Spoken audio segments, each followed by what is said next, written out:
mean of 5 different number is 4. So they're all different. Divide by 5, it's 4.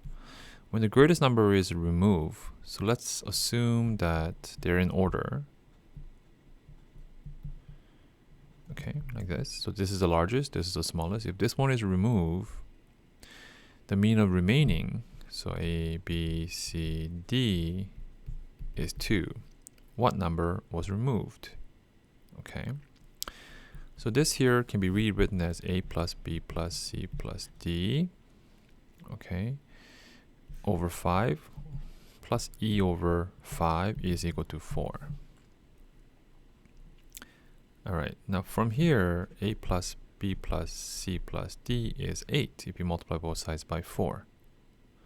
So I can replace that with 8. And now, ooh, look, we can find E. So E over 5 is going to be 4 minus 8 over 5. That's 20 minus 8 is 12 over 5. So E, if you multiply both sides by 5, is 12. So the number that was removed was 12.